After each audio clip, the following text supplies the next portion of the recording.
Joe Arsenault with the front line with Joe and Joe. Once again, let's go into the breach. Maxime Bernier tells the people that Pierre Poilievre, i.e. the baby boss, is BSing you again. Play the clip.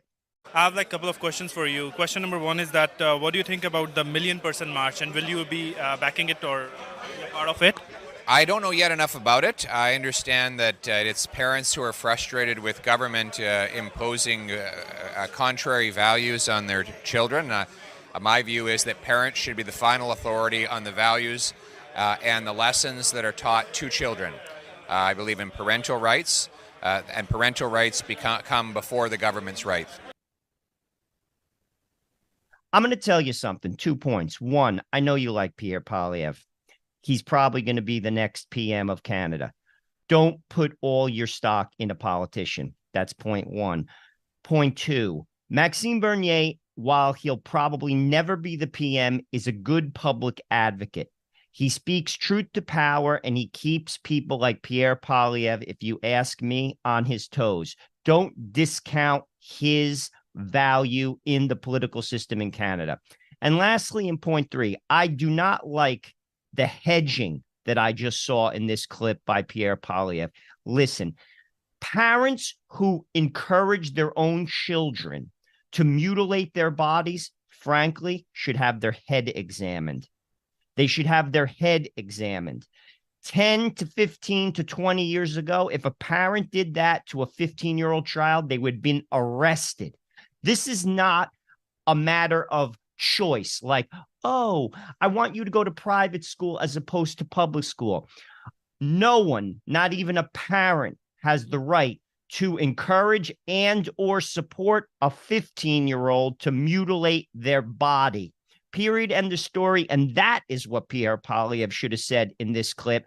No hedging, no politics. Speak truth to power, support the people, and stop catering to the lobbies.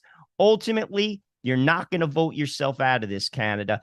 Canada needs three things: God, strong families, and then you'll have a strong nation. Those three things in that order. Maxime Bernier talks about how he left the Conservative Party, saying it's too morally and intellectually corrupt to be reformed.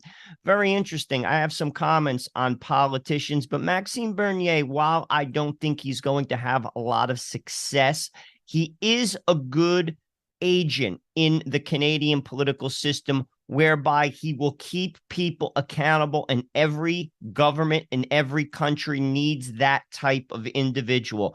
Play the clip. Plan now. What are you going to start a party, or are you going to be starting a think tank? Lots of rumors floating around. What's your plan to give those millions of Canadians a voice, as you put it? Yeah, the plan is to be able, in the next future, to have a new party that will promote conservative values, that will fight for Canadians who want real change in this country. So, answering your question, I will have some discussion with people all across the country the next couple of weeks, and the goal is to have a new party that will represent them.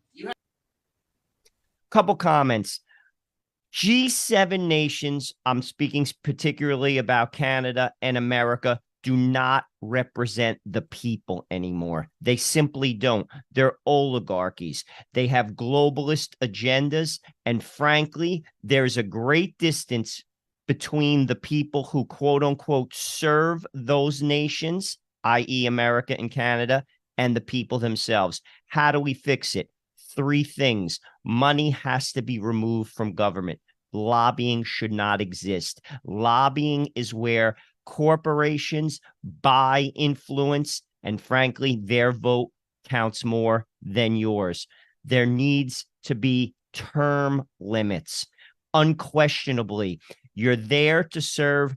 Get out after you're done. Let someone else go there. Career politicians are nothing more than parasites. And this one speaks particularly to America. The voting process needs to be reformed. Paper ballots, no mail-in ballots. There's no reason for them. You vote one day and then it's done. ID.